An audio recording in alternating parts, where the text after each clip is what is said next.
I like this. This hat I'm wearing is actually an Assam hat. Cool little fact. I can make my hat raise. Yeah, I'm gonna drink. I'm gonna drink some Kanoka Assam tea. I just had some around. I felt like drinking it, and I had also found. Hi. I had also found some articles and some just general tea industry updates from India, which, you know, Assam is a very large production area of the entire country. So I thought it would be fitting to talk of all of those things and doing something a little bit different today in the stream. In that I am going to be sharing some video and some photos and such from Assam, from my travels there, just so that we can all get a better idea of what it's like there and what makes this tea in particular so special.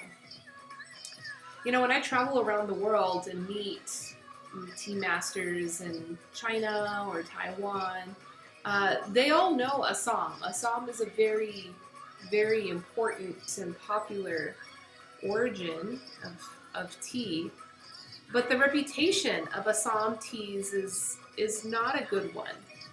In that it's always thought that teas from Assam are lower quality, lower price, and just more suited for milk tea or something with added sugars or added flavoring to it.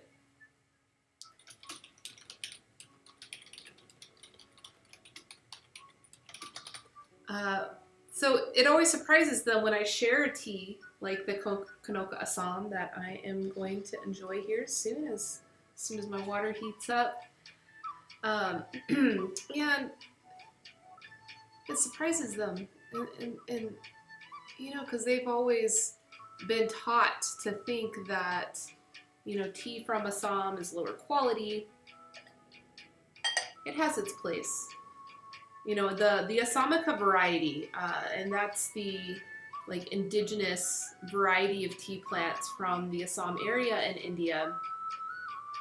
They are broader leaf plants, and they do have a different character than the sinensis varieties that you typically are used in making green teas and white teas.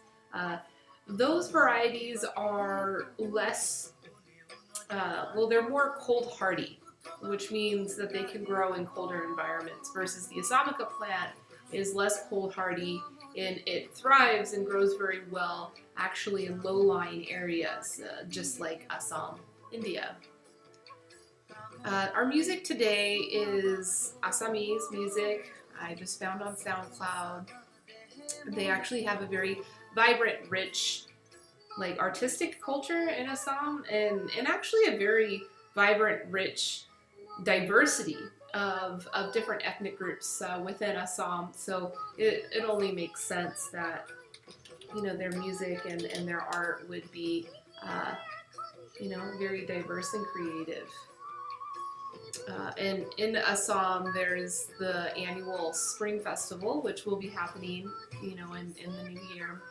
And that's actually where a lot of the celebration and the cultural exchange happens. That spring festival is called Bihu. So actually the music that I'm playing here is various Bihu celebration music. And the hats and the decorations I've all got going on here on Instagram is all Bihu decorations. I like it. If I raise my eyebrows, the hat goes up. I love technology. Too much, maybe. All right, let's look at a map and see where we're at with Assam. So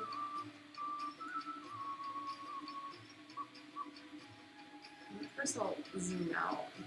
Here's India. Big India. And Assam is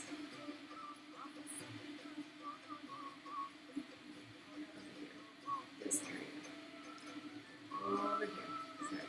Center on the map for you guys to see. So the state of Assam is here. It's actually quite large. See the exact borders. I guess it doesn't show the borders broken up here, but it's actually bordering with Bhutan.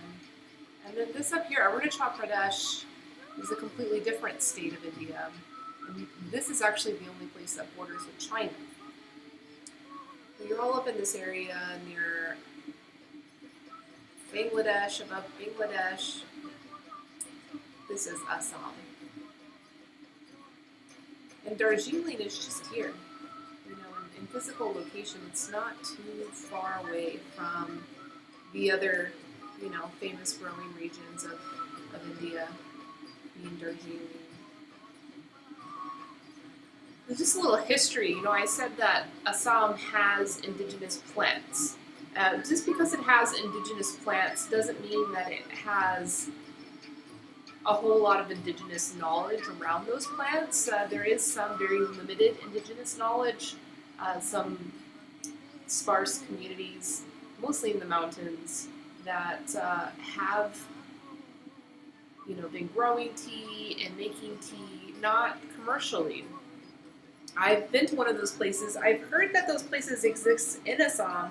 I haven't been to those places in Assam itself, only in Arunachal Pradesh, but I've heard it's very similar. And even like the ethnic groups of people that do have this indigenous knowledge do have very common origin stories about how they had migrated into India via Tibet from Mongolia, of course.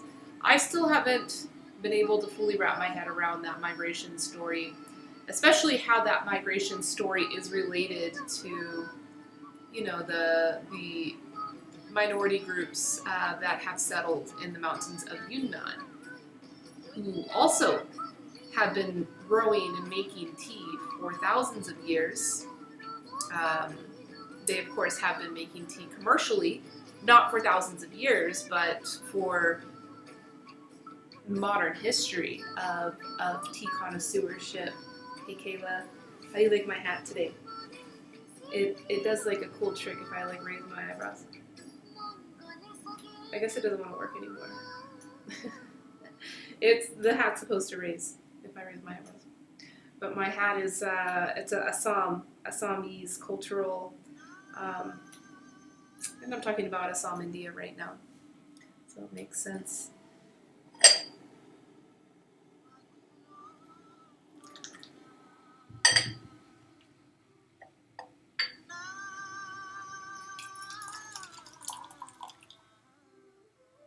Oh, you went on to see my hat. Sweet. It's cool. I like the hat. I've got like some like little heart flower bouquets flying around me too. I've never actually been in Assam during the Bihu period, although I've been there around it. So I've like felt the energy of it as people have been preparing for it, because usually in the spring, when I do the Amazing Tea Race and travel to visit all the tea growers, Assam tends to be on the earlier part of the trip because they do start their harvests earlier than the rest of India.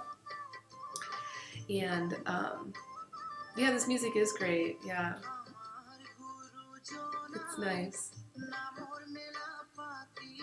Oh, and Kayla, I'm wearing my beloved. This is my beloved sweatshirt. You can't really tell. It's very subtle, but yeah, there's like the little bear signaling.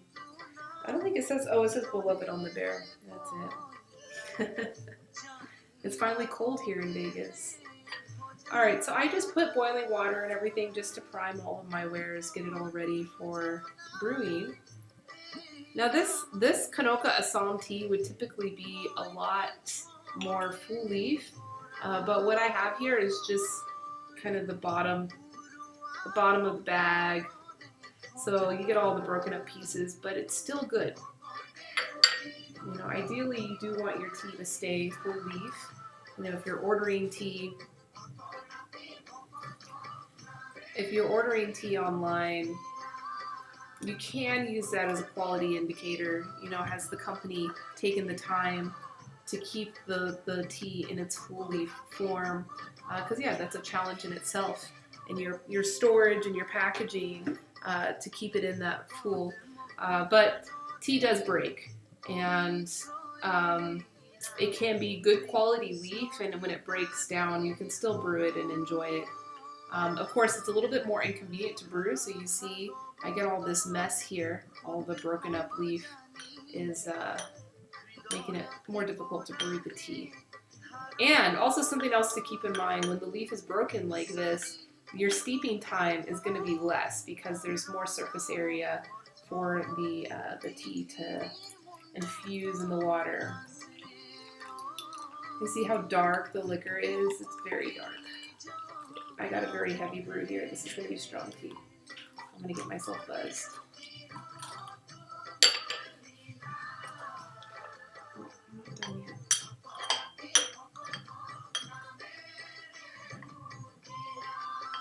Crater site tea. Oh. You just watched a documentary about meteorites and learned about a giant crater in India that has a Shiva Parvati temple inside. Not related to tea, but wondering if you've seen that on your travels. I have not. I actually saw a crater from a meteorite falling in New Mexico, just outside of Albuquerque, on the last road trip I just went on. That was a trip because it was like 1.5 miles wide, or maybe 2 miles wide, the crater itself. They said the meteorite was probably only a couple 100 feet wide only. That's huge. And they said they never found it. They've found shards of it, which they sell in the gift shop. But they found shards of it, but they never actually found the full meteorite. So the theory currently is that the meteorite completely passed through Earth and left our atmosphere. But to grow something in a crater, are things growing there now? Let's see, you sent me the Wikipedia, I'll read it. You know, bring it into view so we can read it together. But yeah, meteorites are definitely a trippy thing to think about. Just all the power. Like, power enough to affect the entire Earth, even though this thing is, you know, a couple 100 feet. Is a small thing. Get that strong. So when I say it's strong, which you can see the liquor, it's very deep in color. Look at that. It's almost like the color of coffee brewed so strong.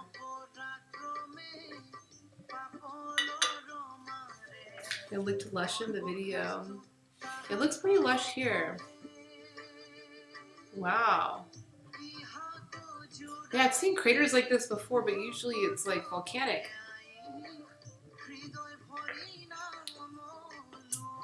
Yeah, I'm gonna need to brew some more and dilute this down.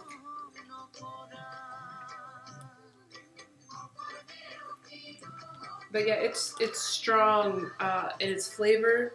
It's not too strong in the bitterness and astringency, which is good. But you know, I've just taken a couple sips of the tea, and I'm already feeling like little jolts of energy, strong energy.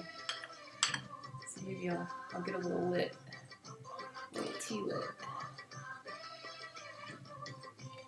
See, so on this time, I brewed it for a very short period of time. So I have a much lighter infusion this time, which should help dilute that first infusion. So you can stack different infusions together.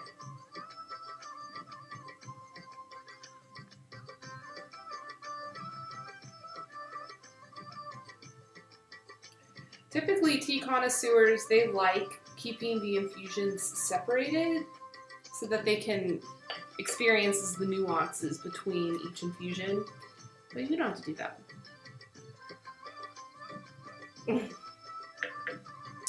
You can feel how strong it is. That's cool. Kayla, you're becoming very perceptive with the tea. Let's see if this helped at all.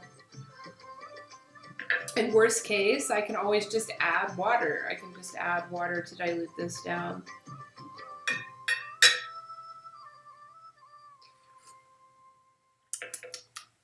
Yeah, it's still pretty strong, but it's bearable. I'm gonna have lots of energy. I've already had a lot of energy. I've done a lot of work today already. I'm pretty happy with my productivity so far. I could always use a little more. So this is in Rajasthan, which there's no tea in Rajasthan, so that would be a challenge. Where is that in relation?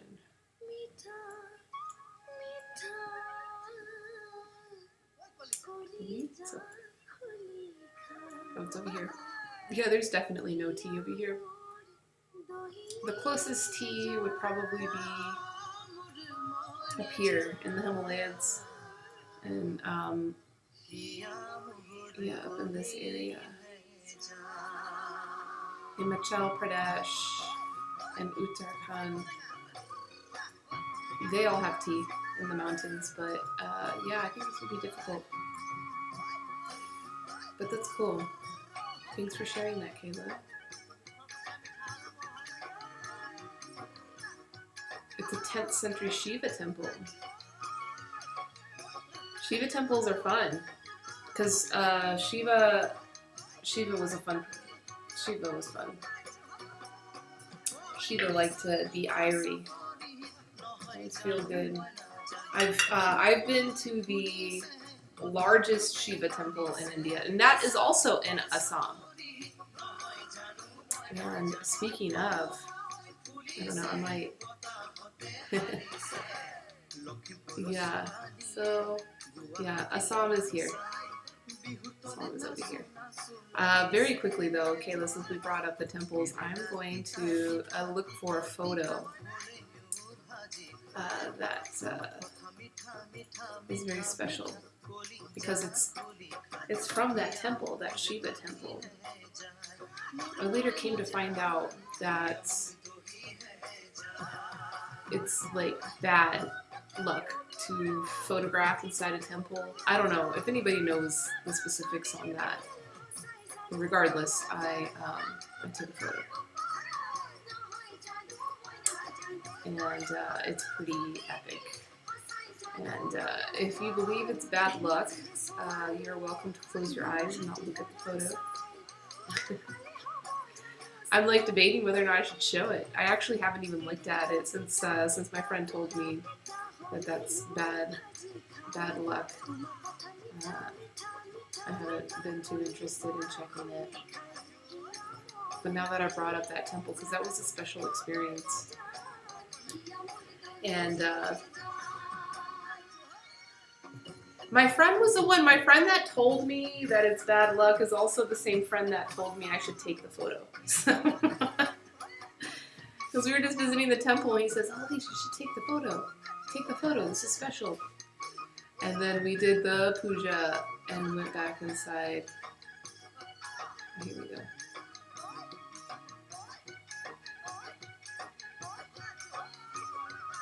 So here's the temple. It's right next to a body of water, which is part of the temple's presence. There's the temple here. How beautiful it is. It's very large. I mean, we were on the other side of this body of water. Hey Brendan, good to see you.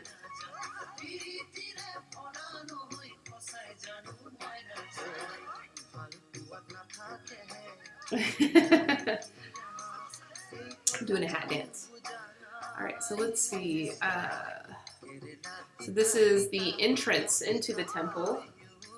It looks like a hat itself. And this is in Assam. This is actually very near to the Kanoka Assam place, near to Jorhat, which is where the Indian Research Center. Okay, so here's the main Shiva stone carving inside the temple. It's beautiful.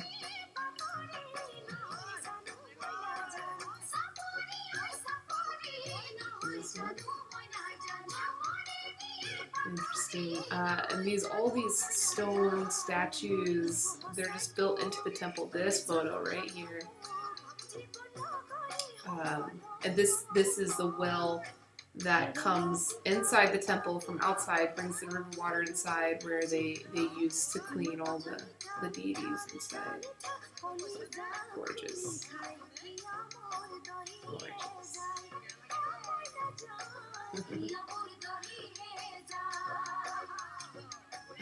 No, I consume tea. We're drinking tea. Although, alcohol goes well with tea. Alcohol does go well with tea. I'm drinking a handmade Assam black tea. And this tea would do well. Yeah, Kayla, isn't that powerful? I could show you more photos, but I kind of felt...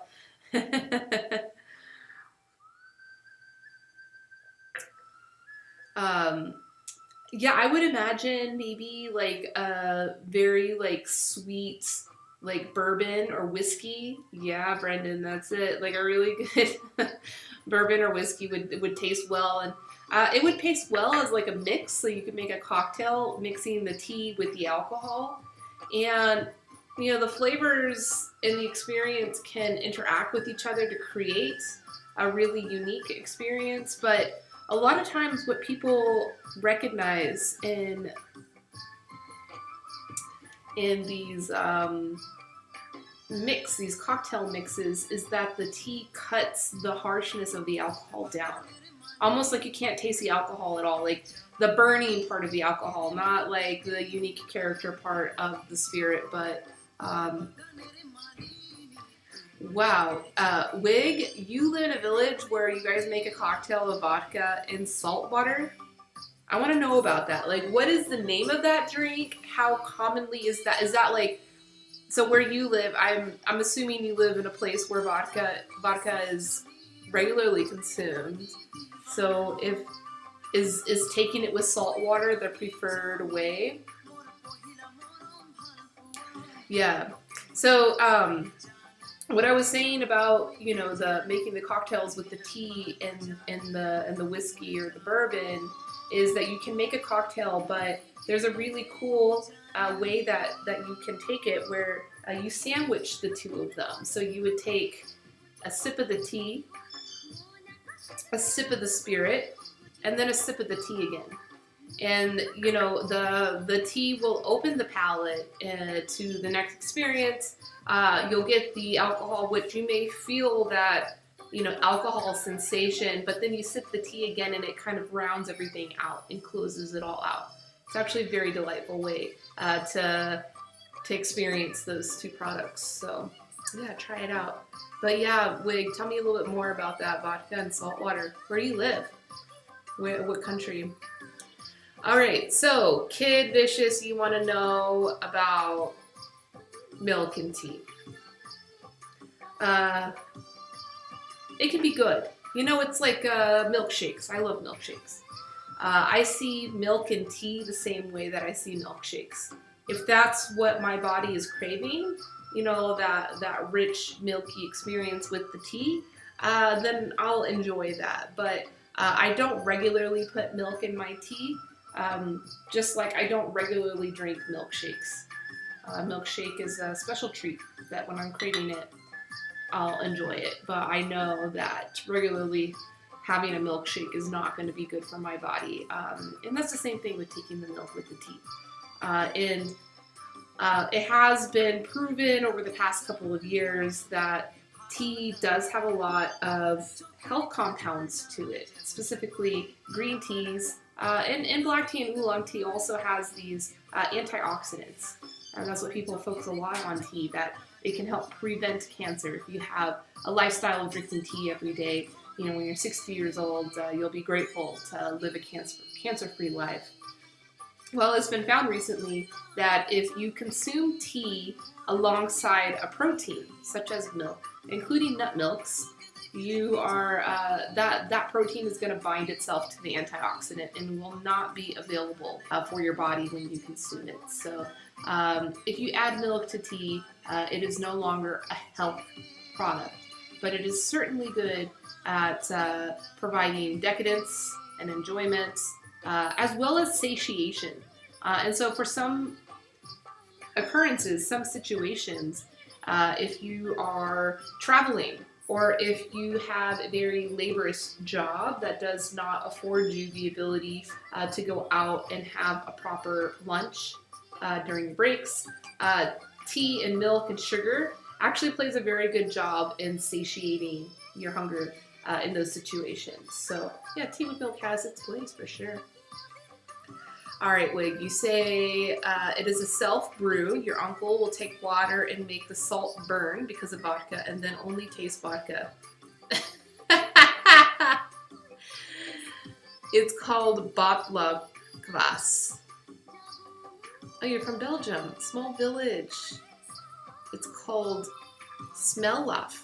I love all the people that we get to meet and interact with and talk about tea around the world with. This is cool. Well, I mean, right now we're not technically talking about tea. We're talking about vodka and salt water. But that's funny. So the salt water serves a purpose in just making the vodka stronger tasting. That's cool. I didn't know that vodka was such a popular spirit in Belgium. I know tea is a popular spirit in Belgium. In fact, the Dutch played a very important role in spreading tea throughout the world. Back when tea used to exclusively be a Chinese thing or a Japanese thing. And actually the Dutch traders were the ones responsible for changing the name of tea, because tea, the original word for tea, cha, C-H-A, that's Chinese cha.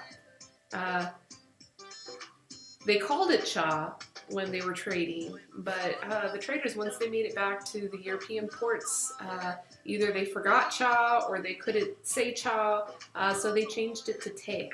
And so that's why all cultures that tea spread over sea, like Europe or, South America, all of those languages use some derivative of the word te for tea, versus any place where it's spread over land, they use some derivative of the word cha, or chai, or shai, or chai, or any list of all of the mostly Asian and Middle Eastern and African cultures for tea.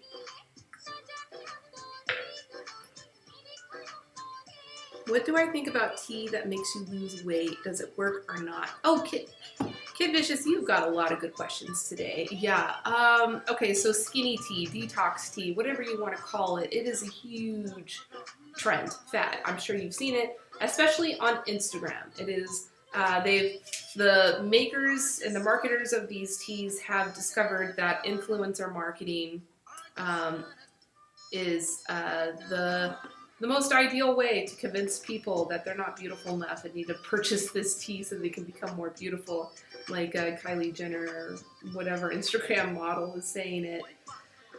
So it's become very popular. You might have seen the trend fade out, and that's because these companies are realizing that the business model is not sustainable, because the customers are convinced, if I buy this tea, I'm going to lose 10 pounds in a week and I'm going to look just like Kylie Jenner.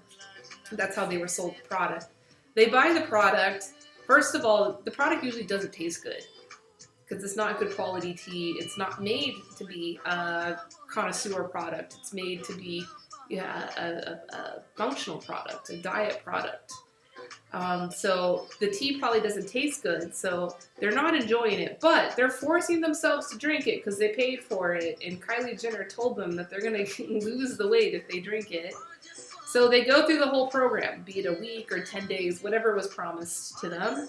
And if they don't lose the weight, which is usually the case, because there's nothing magical that will help you lose weight, at least not in a week like that, they're going to stop drinking it. They're not going to buy it again. And worst off, and this is what breaks my heart the most about it, is that they may assume that all tea is like that. That all tea tastes bad. That tea does not help you lose weight.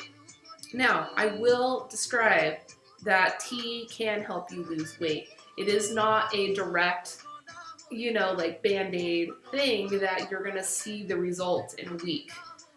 You may see a result after 6 months or after a year. And the only way you're going to see that result is if you really genuinely make tea a part of your daily lifestyle. And there's multiple ways of how this works. The first, of course, is that if you're drinking tea, you are going to replace some of your unhealthier beverage options that may have been a part of your daily lifestyle. The main one is soda and sugary drinks. That's always the main one that when people start drinking tea regularly, like every day they make a practice to drink tea, or if they're feeling some, craving for a beverage, they'll drink tea versus grabbing the soda. After 6 months of not drinking soda and drinking tea, yeah, you're going to lose weight. And then there are some teas, such as a pu'er or oolong tea, that have chemical compounds in them that help break down fat in the body. Now, this is not like you think about burning fat like when you exercise. It's not like that. This is more of a digestive thing. So if you do eat heavy meals, if you drink these types of teas immediately after the meal, it will help process that food so that your body, doesn't store those things and hold on to those things. So, because fats will usually get converted into, everything just gets stored in the body. But if you have a regular practice of drinking tea, with your or after your meals to help with digestion, it could help your body naturally process that better. And then the final thing is that tea has been, I don't know if it's direct as well. It may be part of an all-inclusive effect that you get from making a lifestyle of tea drinking, of affecting our metabolism. And I don't think it's just the tea. I think it's the relaxation and the lack of anxiety in the body, which tea does affect directly. And then, you may be more active, and your energy levels may be better, which will keep you more active, which will have an ultimate effect on your metabolism. So tea does affect weight loss, but it's not like a miracle, drink this for 10 days and you'll be ready for your prom. It's not like that. It's a lifestyle. And so that's why a lot of us folks in the tea world do not like to talk about that weight loss or health benefits of tea, because it's much better if we talk about how much we're enjoying this lifestyle, because that's what's actually going to encourage somebody to pursue that and ultimately actually get the health benefits from the tea. Yeah, good, kid. I'm glad you like it. Yeah, I've got lots of information like this, so please feel free to ask questions. I'm actually a food scientist. My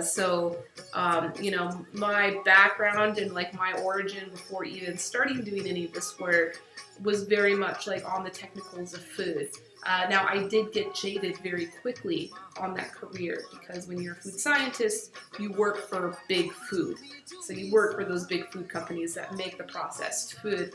And I became very jaded on that whole industry, because I started studying food because I genuinely like to cook, and I like to, cook a meal for my friends and share that sustenance. My college advisor convinced me that becoming a food scientist would allow me to cook for the masses. That was a bunch of bullshit. Our food system is corrupt. It is so corrupt. And I believe at the bottom of my heart that a lot of the issues that we are seeing around the world, is related to our corrupted food system. We think we're so advanced and so privileged, which we are, ultimately, and everybody is in some way, but, we also are poisoned. So, long story short, I left that field of food science, became a Peace Corps volunteer, started traveling around the world, working with rural communities, specifically farmers, and that kind of got me on the path of working with tea, and of course, exclusively working with the farmers, because I've come to learn that the tea industry even has some very corrupt things going on. Well, kid, you gotta go get your chicken and take it out of the oven. I hope you have a very good meal. Enjoy your chicken. And yeah, come back soon. Actually, come back Saturday evening, 5 to 9 p.m. on our Twitch and all our other channels. We will be live streaming the Small Tea Grower Festival. And that's in celebration of Small Business Saturday. So we're going to have presentations from the tea farms in Asia, live presentations on our Twitch channel. So if you want to take a journey around the world to learn about tea, visit us on Saturday. All right, I'm gonna get back to Assam. I'm on one now. So like I've drank a couple cups of this tea now, and I'm buzzing. I'm ready to I'm ready to fly to India right now and grow up my little wings and fly away. But yeah, Kayla, you can get this this tea on our website. And hint, here is a good hint, from Friday to Monday, the big holiday sale weekend, all products on the website will be 25% off. So yeah, take a look at that and get in on that, because you can get all the teas and they'll be a lot cheaper. And if you are ready to commit big, our website here, let me just take us on a journey to the website. If you haven't visited it before, this is our website, teaanditspeople.com. I'll go ahead and put this in the comments. And all the products from this weekend will be on sale. So you don't have to put any code, or it's not any specific products. But we have the teas broken up here by tea type. So, you know, you can go black tea, green tea. Yeah, it's the Kanoka. This is the Kanoka. I'm actually drinking oolong tea, white tea, pu'er tea. And then we have the different origins. So if you just scroll down the front page of the website, this will help guide you, you know, to teas from specific categories you may be interested in. These are all the teas from Taiwan. And we do have multiple sizes on each tea. So, you know, if you want the 1 ounce, this is the 1 ounce price. And then 500 grams, you'll see, is significantly lower price. And then this will also be 25% off this weekend. So if you are a true diehard tea drinker, this is the best way to do it, because you'll get a really good deal. It's like almost the wholesale price. And you can get things in bulk. 500 grams, it should last you all year long.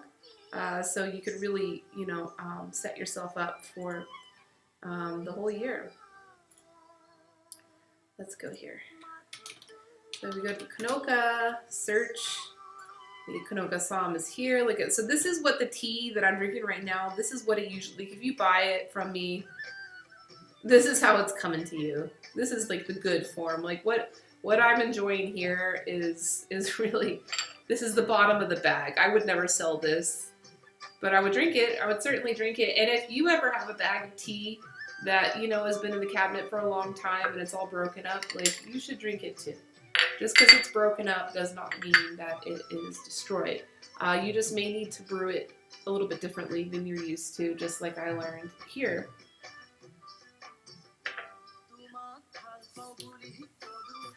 Yeah, this is the Kanoka. So here we actually have the collector tin, 1 ounce and 500 grams. So you can choose which one is best for you. And we have all the information. So, you know, we're about to go, I might as well read it here. We're about to go visit Kanoka, Assam.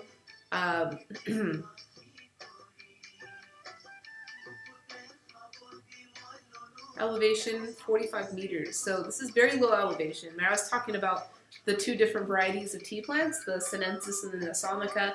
The sinensis is typically more suited for higher elevation, colder environments. They call it cold hardy. This is lower elevation. The climate's going to be more mild, warmer climate. So the plant variety that's going to perform better here is the Assamica. So the place that this comes from is the Panchnoi village, part of Sonapur district in Assam. This is near to Tezpur, so we're over here looking at Assam earlier. The two main cities for tea are Dibrugarh and Guwahati over here, both on the wonderful, mighty Brahmaputra.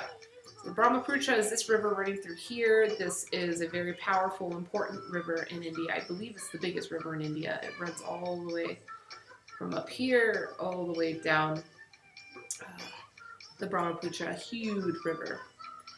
So Dibrugarh and Guwahati are, yeah, the river is massive. And the bridge over here, there's a bridge here. This one is also massive. When I first started going to Assam, they did not have this bridge that you could pass. You had to take a ferry, and the ferry was good fun in itself. We almost saw cars falling off the ferry. You know, it was like that. They just had like flimsy little 2x4s to put the car up on the ferries. They almost fell off. But Tezpur is also another big city here. It's over here. Jorhat is a mildly big city, and that's closer to that temple. Jorhat is here.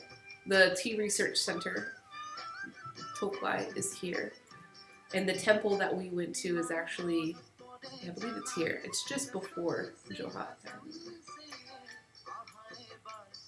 This Kaziranga National Park, this is awesome. So like every time I come to this area, it is much more efficient for us to drive than to, actually the most efficient is taking train, but sometimes the train's not running at the time you want to take it. So, or if you want to stop off in points, it's just better to drive. But it can take, 20 hours to drive across here. But there are airports, but they do not have direct flights between those different airports. So if you want to, move between these different towns via airplane, a lot of times you have to like first fly to Calcutta and then fly back up to the other airports. So we usually do this road trip, and through this area, it's always so beautiful. Sometimes you'll see elephants just on the side of the road.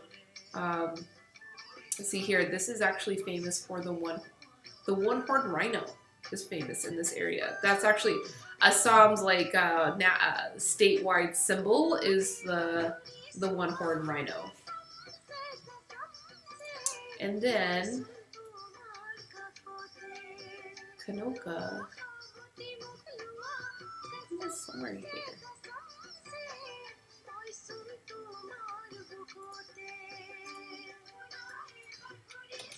I'm sure if I even just put Kanoka, because they have, oh, it's all the way up there. I was off. But Tezpur, yeah, it's near to Tezpur. There's all these wildlife sanctuaries around here. But they have a village resort now.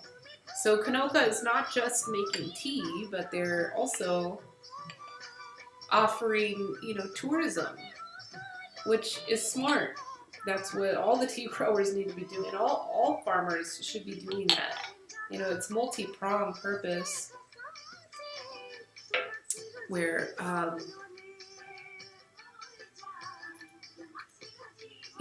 it's revenue. It's direct revenue that they get, but then it's also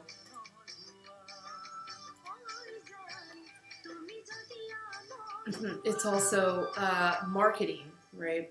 Oh, Kayla, this is for you. I found this. Back to that temple. Look at this. This is incredible. I'm going to zoom in.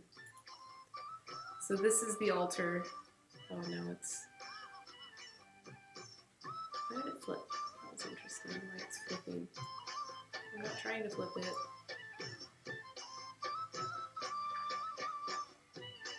How beautiful. It was very dark in there, so I don't know how I got the lighting, but even this lighting is very creepy. But yeah, that's the temple. More photos. These are all the offerings for the puja.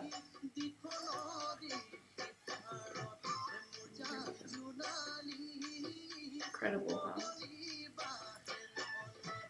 I wanted to show the photo of the car falling into the river because I brought it up and I feel like it's not fair for me not to show you. That was funny.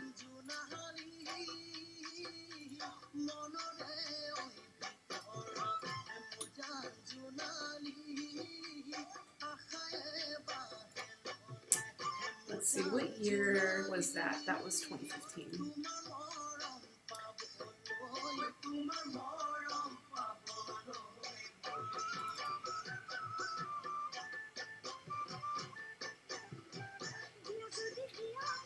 I don't know what that is, Kayla. I'll have to look that up.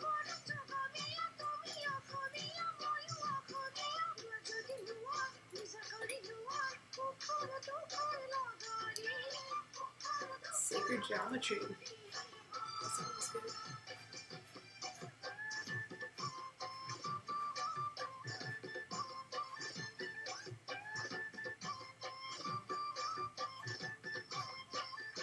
Interesting.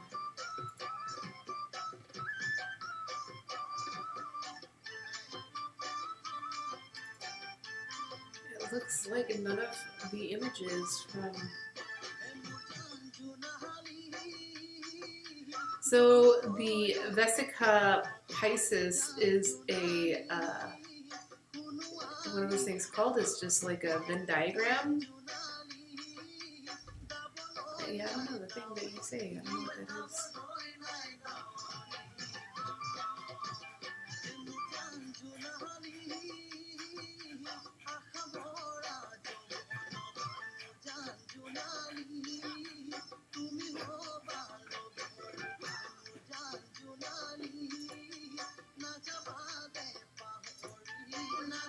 That's too bad.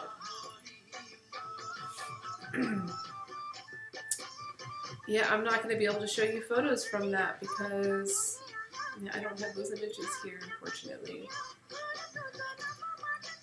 But I have some of Kanoka.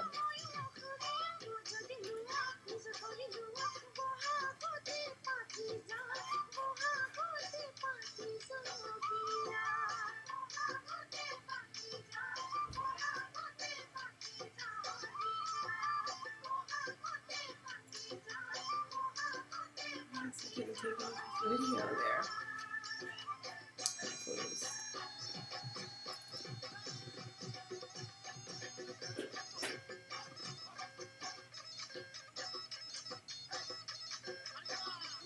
Let's see. Oh, elephant? That's cool.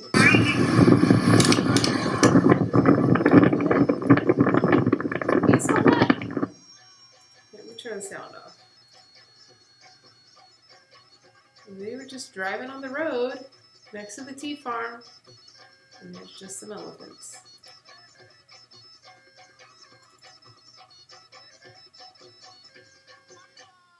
Just like that. Riding elephants. That's cool. Now this is a little country road. I have a funny story about the country roads around Kanoka. I was there last year. And I was going for a run one morning, and I was just kind of skipping around all the different fields there. And I was in a good flow. I was feeling good. I was listening to some cool music. And out of nowhere, you know, I'm coming down this road.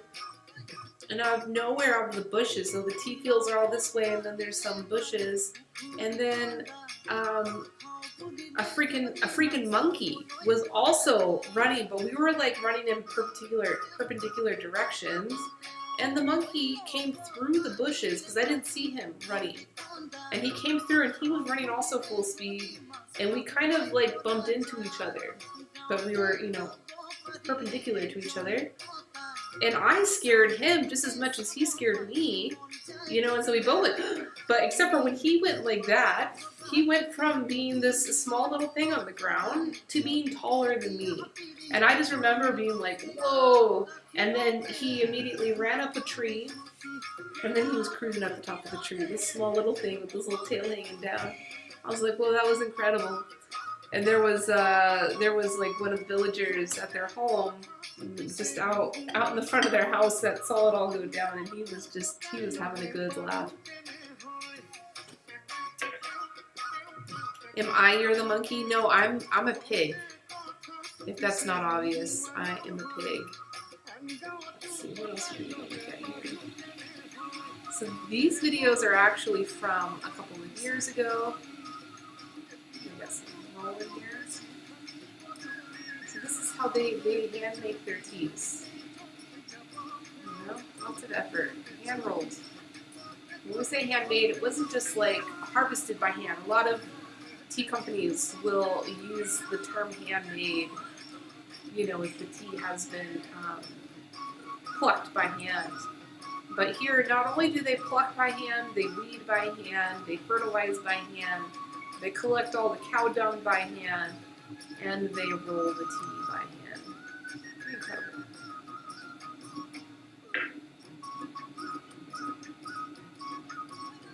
Hey Brian, how do you like my Assam hat today? It's supposed to, oh there we go, whoa! I can make it levitate.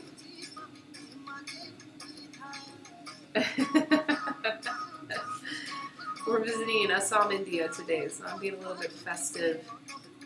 Yeah, they just sit down, you know, this is such grueling work. Oh, he's going to give us, this is Palab, he's going to give us a tour, I guess. So this is the leaves withering here. How rustic. They build everything out of bamboo, I love it.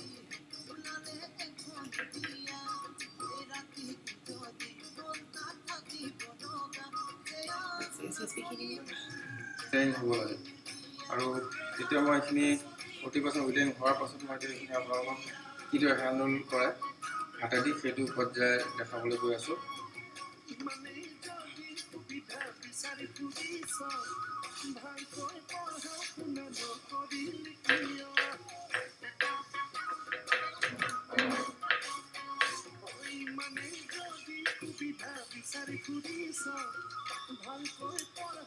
So yeah, the leaves have withered. So the withering step is important in tea.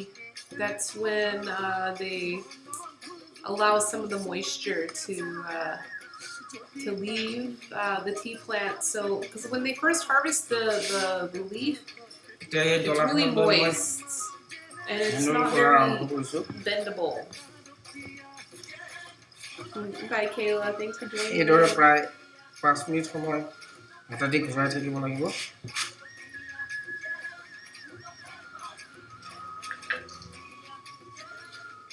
ইয়াত কিছুমান 5 দিনীয়া পাতো আছে যিবোৰ handle কৰাত অসুবিধা আছে, সেইবোৰ কোৱালিটি পাত নহয়, সেইবোৰ বাছি পেলাই দিব লাগিব।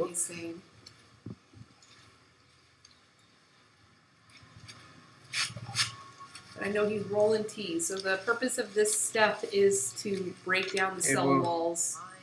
So now he's showing this is leaf that will not roll. So it's like rejected. When the leaf is too mature.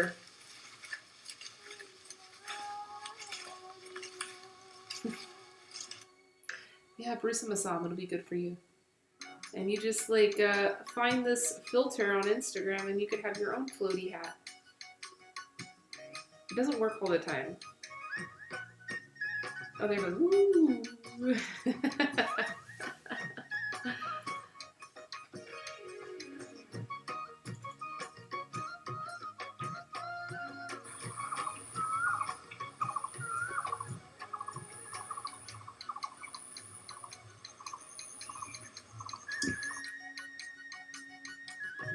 You hear that? You heard that, right? Let's see, let me get a bigger video.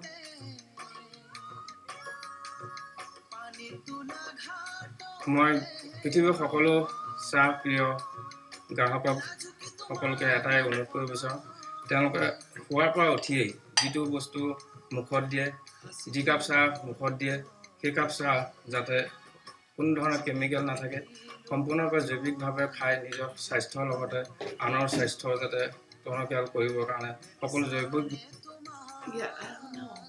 Oh, what's he showing here? This is interesting. This must be their fertilizer system, their composting. But it's very wild there, very biodiverse.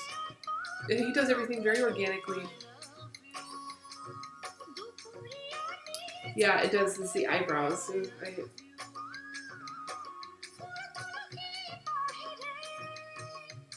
Sometimes it doesn't work.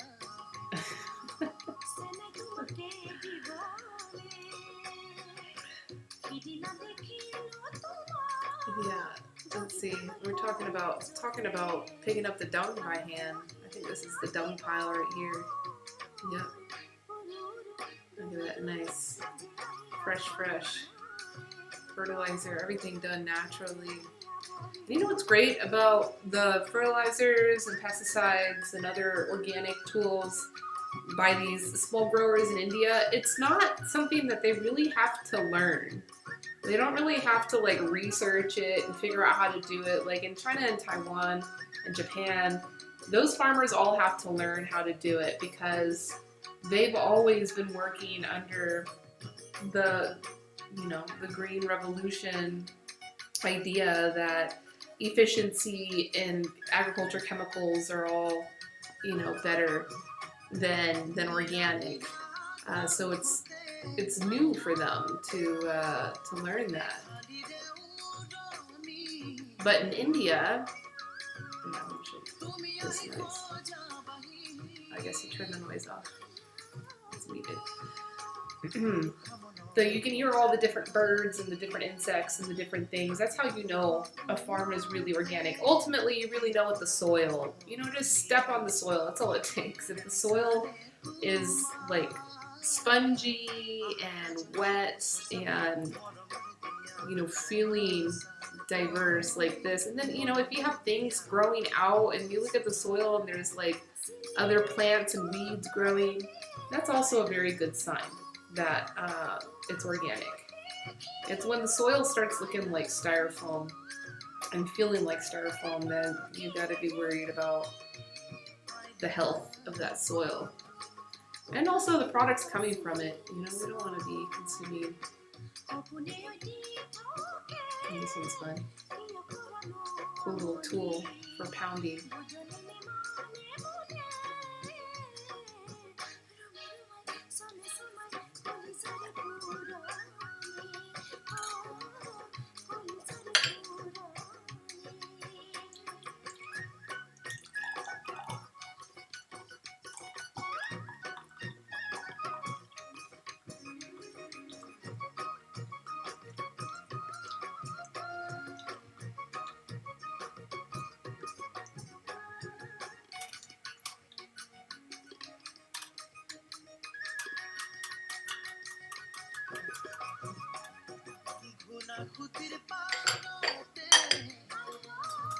I am feeling this tea for sure, though.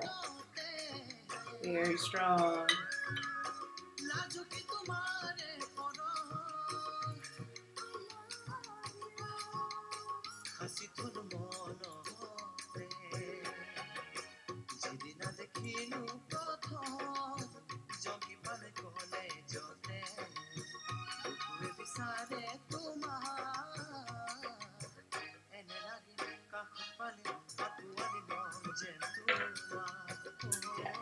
Yeah, it's so strong. Dilute it. Nothing wrong. Nothing wrong with the little dilution. So now he's showing us the dryer. This is the final step. So after he did that rolling, remember he was hand rolling, then you'll pile the leaf and allow the oxidation to happen. So that's when it starts turning brown, turning into the black tea. And then he throws it in his dryer here. And this will all dry it and make it ready to ship around the world. And if tea is dried to the right moisture content, you should be able to store it for a very long time and enjoy it for a very long time. In fact, it may actually get better in time. More of the energy and the flavor will balance and become, you know, more mature, more wisdom, as some like to say. But yeah, this is his factory, very rustic.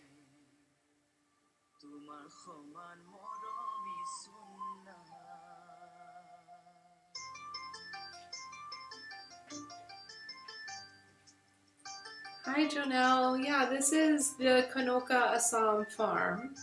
We're visiting Assam, India today. And this is Palav Nath from Kanoka State. He is the owner there and the man in charge. These videos are actually from 2014, so, or 2015, I should say. So the factory has definitely seen some updates since then, as well as the farm. The farm has expanded, and their village resort has gotten, you see there's good soil right there. So that's what good soil should look like. You should see lots of stuff growing out of it. And this work that he's doing right now is hard work. The weeding, you know, and so that's why a lot of farms choose not to go organic, because, you know, they have to pay their labor, you know, to do this very difficult work when they could just spray some chemicals on it and these things would naturally die. But instead, you know, they have to hand pull all the weeds and prepare the soil.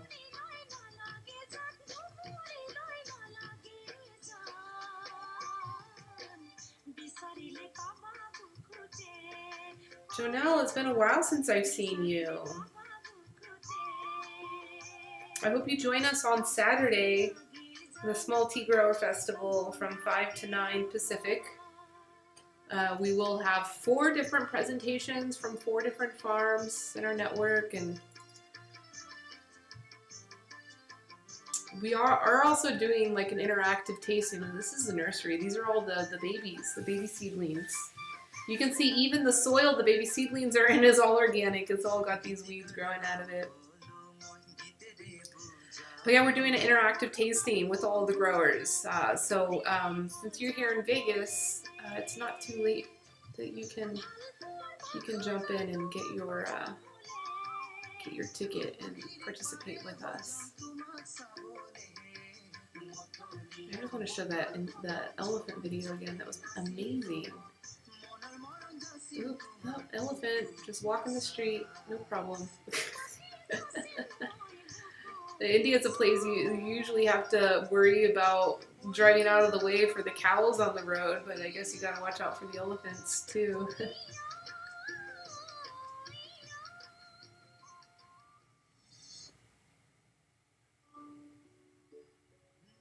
Let's see. This is my most recent year. Unfortunately, it's not cataloged, so I have to scroll through all the pictures first. Currently hanging none.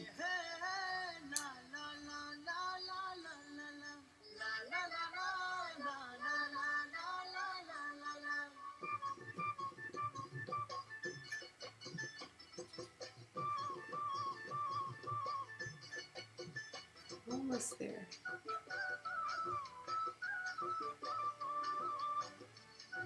Now in Nepal.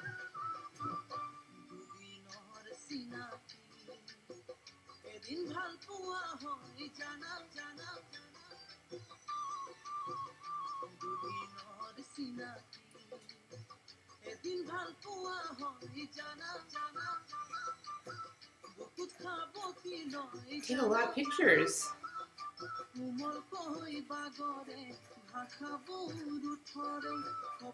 Almost there.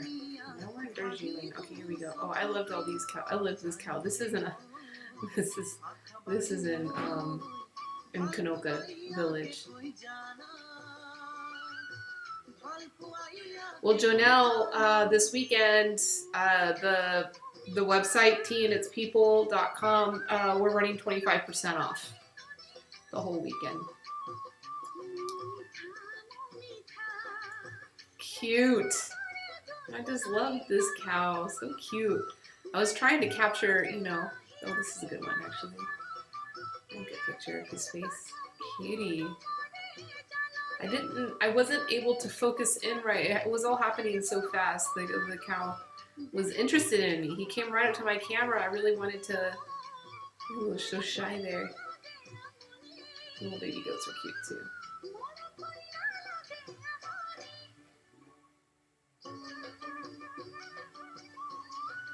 So this is what the factory is looking like now. Unfortunately, I didn't take any video there. I got these photos though. So this is what the factory is looking like 5 years later. Still doing everything by hand, of course. And the cow is really cute. But now they have this resort, which is great. And it's almost like, you know, they got this nice little dining area over here, and they serve all the meals to you, and they do the traditional Assamese cuisine. Really nice. Kanoka, that's their entryway. The landscaping is really beautiful. They have like swing sets, and everything is like made out of all the local material. And they're still building. So here's like another little bungalow they're building. And have all these like little swings you can hang out, and then like a kids play area, also made out of the bamboo found in the local area.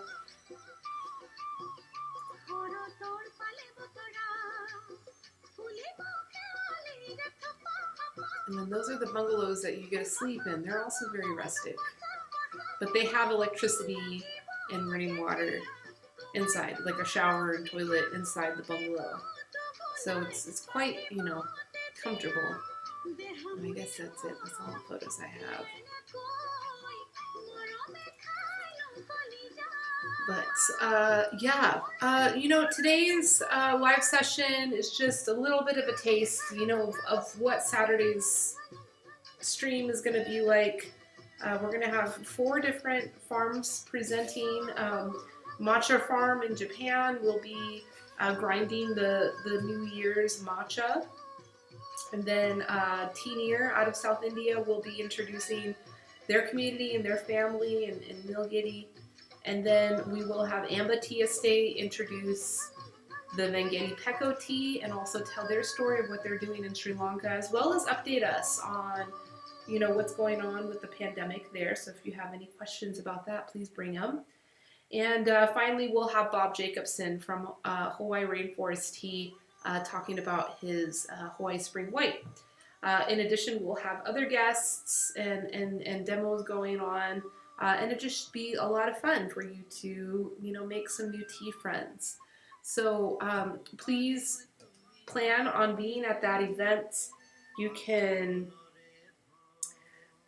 save the event page on Facebook, so Facebook can send you the reminder. We also have a schedule reminder in our Instagram stories, and you just follow us on all the different social channels, Twitch or whatever, and you will be notified when we go live, so you can join us. And then also, all weekend long, we are running 25% off on the teaanditspeople.com website. So from Friday to Monday, you can go there and check out teas and get some good discounts. And then for our wholesale customers, you can email in orders, and we are offering free shipping for our US-based wholesale customers all weekend long as well. So lots of action going on.